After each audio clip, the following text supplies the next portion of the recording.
We had a little bit of news revolving everyone's favorite video game press conference. Maybe not favorite, but it definitely gets eyes on it, and that is good old E3. Everyone loves E3. It's the one event out of the year, maybe not the one event anymore, as we'll get into, but it is an event in the year that a lot of gamers really look forward to. And it's also home to some amazing moments, such as my personal favorite. But I have one more thing to announce. Coming this year, Peggle 2!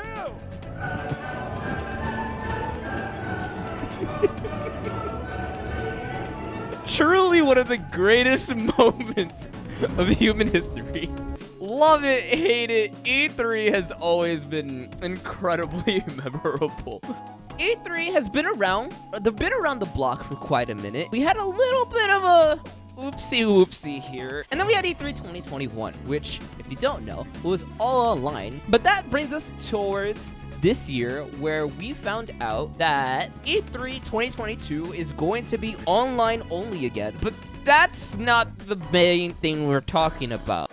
The big news is that we got a ton of reports that E3 2022, not just the in-person show, but the online event itself just being completely scrapped outright. Yeah, it looks like that E3 is looking really shaky, which, to be honest, has been happening for quite a few years, even before the pandemic even started. This is an issue that's been going back for quite a few years.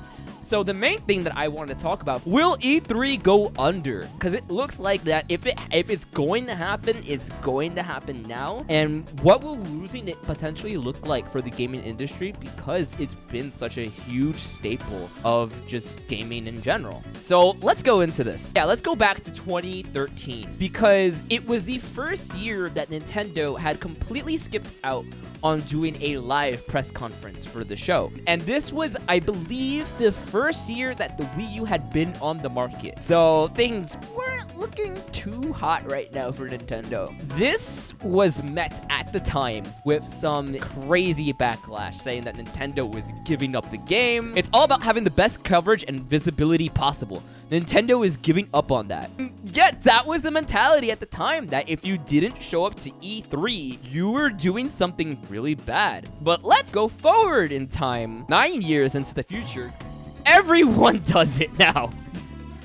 Literally everyone has been copying Nintendo. PlayStation in particular hasn't showed up to E3 in like 3-4 years. They always do like their own thing. It's really funny to see something that Nintendo was super criticized for way back in the day has now become industry standard. Now, not only does everyone do them now, but most developers have realized that they don't even need E3 anymore. Let's put this into perspective. You're a video game developer, and you've got some projects going on that you're going to announce soon, right? And you have to make that date. If you don't make that E3 date, like around June, whatever it is, it's no bueno. Would you rather have to devote so many resources to a trailer that probably won't even really look like the final product, and also have to develop sometimes a full-on demo of a game that you can play, taking away resources from the actual development of the full game towards making a polished demo that realistically only a few thousand people are actually going to be able to play, compared to the way larger number of people that you're actually trying to sell the game to? Would you rather develop all of your resources and put all that time into making something just for like that small moment in time? Instead, would you rather go the direct route and just show something when you're ready, not have to worry about competing with a bunch of other announcements that are happening at the same time? So you don't have to worry about, announcing your own project and then Xbox or Nintendo decides to release the new Zelda trailer or whatever.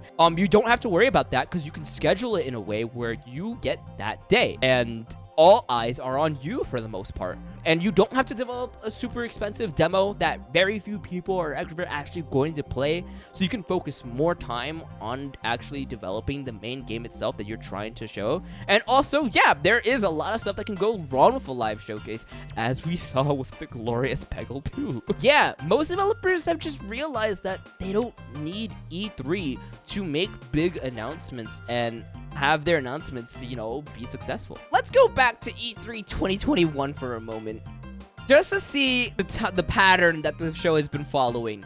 E3 2021 wasn't good. Can we all admit that? It was not very good. Exactly. Looking back on it now, so many companies just barely showed anything at all, right?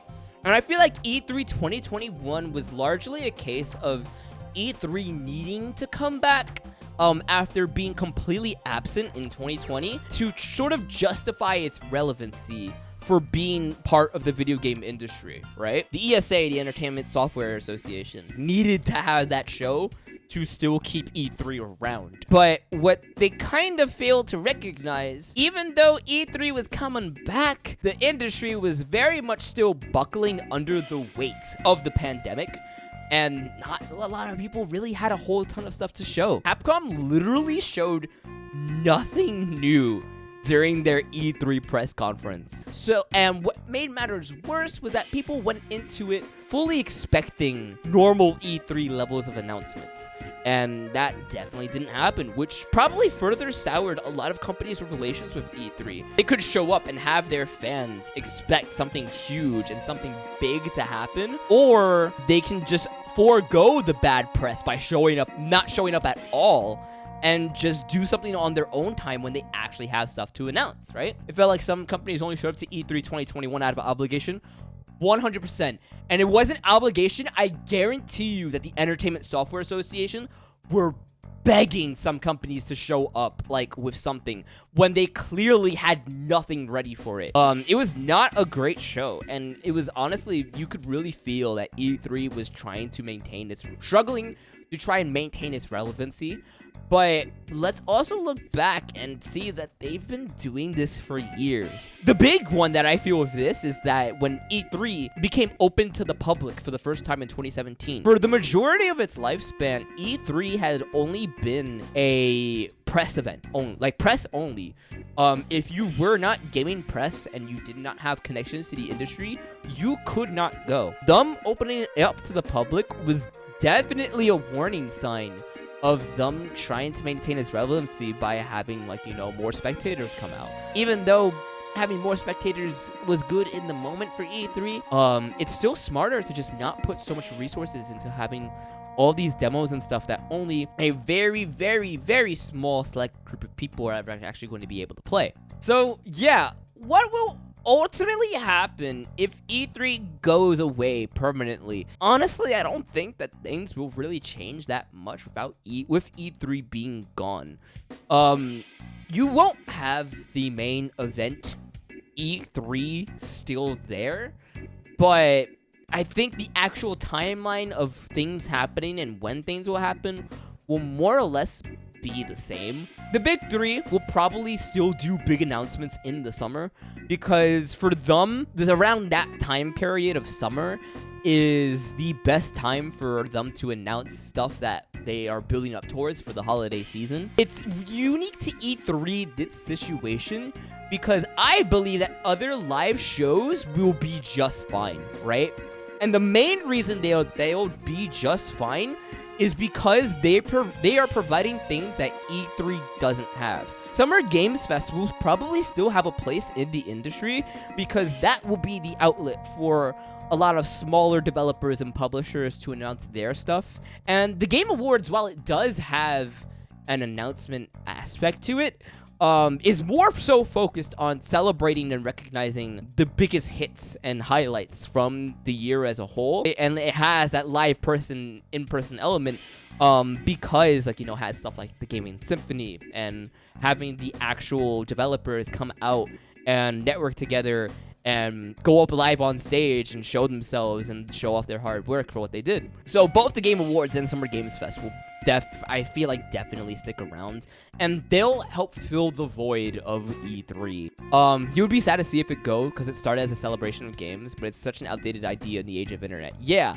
when any day can be a company's E3 day to announce something, having one censored group where it's just a whole bunch of news at once and everyone's trying to compete with each other just isn't really smart for a lot of people. Why go out and potentially pay E3 to have a spot at their show and, you know, pay for, you know, owning a booth, pay for getting people out and the setup and marketing to be able to go out, when they could just do all of that themselves online and have way more eyes on them. You do feel like some indie developers might be affected with the lack of E3 to announce their projects for the public. I think E3 was more detrimental to some indie developers because they would be making announcements around the same times as a new Zelda announcement or new big franchise from Microsoft or Xbox. Like, they would be competing with the big boy AAA games around the same time. A lot of the news surrounding indie games get drowned out because of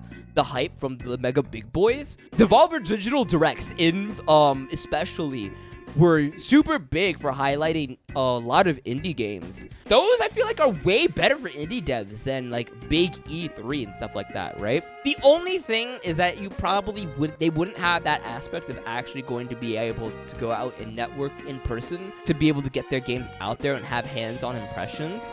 But there's already so few people that go out to E3 and play in person. I feel like you can accomplish that better through getting influencers to play your game, or doing early access and things like that, or putting your games on Game Pass out of chances. And who knows, maybe we'll start seeing more publisher showcases and publisher shows. If publishers go out of their way, like Devolver Digital doing their own directs, to highlight things that they're helping put out, I think that could be another good avenue too. In the short term, it'll be a little bit of a blow as the industry tries to figure out how to announce stuff without it actually being there. But in the long run, I think it's ultimately better for the industry. It'll be easier on developers when actually developing their games and pushing them out to be marketed and advertised towards, as well as just letting the entire industry breathe a little bit with not being forced to arbitrarily have to announce something then and there.